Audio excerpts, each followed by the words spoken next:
Rebooted for the second time, the SOS Brigade Enemy Review has been rebooted in its later reincarnation, which shall now be retitled GLB Anime Reviews.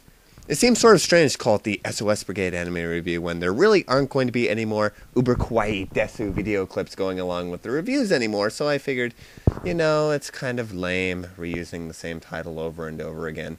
Anywho, today I'm going to be reviewing the anime Sola, which is produced by Studio Nomad, the studio responsible for Rosen Maiden, and directed by, forgive me if I slaughter this name, Tomoki Kobayashi, who he directed Ishigo 100% and episode 5 of Rosen Maiden, and was the unit director for Galaxy Angel A and Z.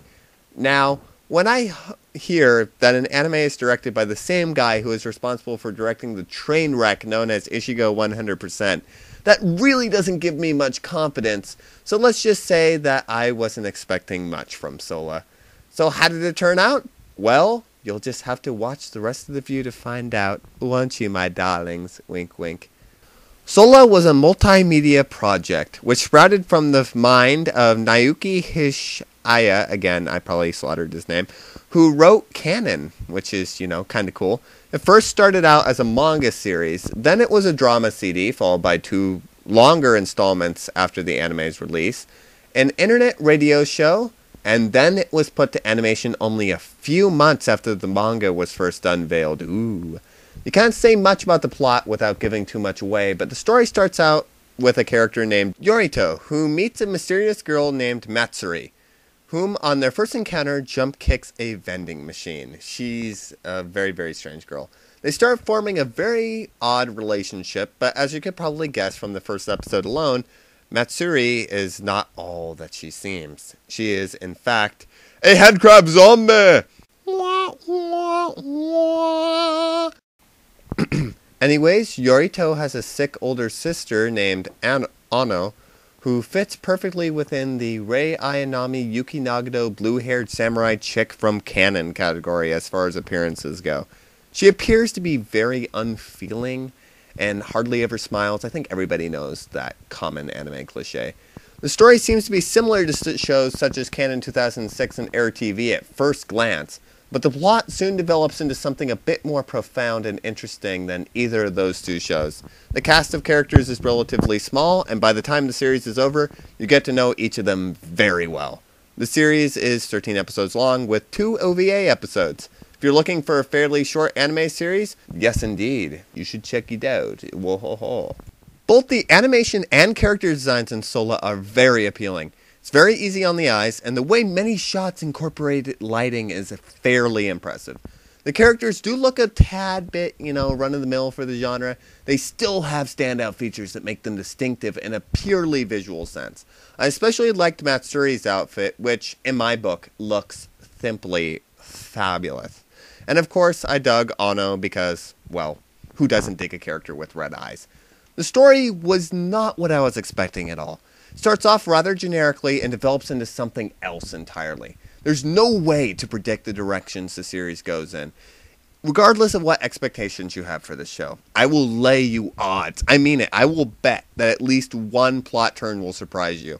I applaud the writers for doing a really bang-up job with the story structure, especially as Sola nears its conclusion. It's a real rough ride to the finish. Most of the characters are far more psychologically involving than, for example, the characters in Air TV or Canon 2006. Again, they start off rather generically, and as the series progresses, you begin to see their true colors. Much like reality, no one is ever the exact person you thought they were on your first meeting. The emotional ties each of these characters have are very engaging and believable, and the decisions they face are usually confronted with their own personal desires. It often comes down to the question of, which is more important? What will fulfill your personal goals or what is right? These are not one-dimensional characters, but fully fleshed out beings that inhabit a fictional world. Except for, the comic relief characters, which are basically there just to be laughed at. Yeah, those poor souls. It takes a while for the series to get off the ground, really. I almost felt like giving up after the first couple episodes, expecting just yet another boring, melodramatic, super sappy sweet romance. It isn't until a little bit later in the series that things really begin to heat up, which in and of itself is a fatal flaw. A lot of people like me are just going to give up right away from the introductory episodes before the main meat of the story is truly even revealed.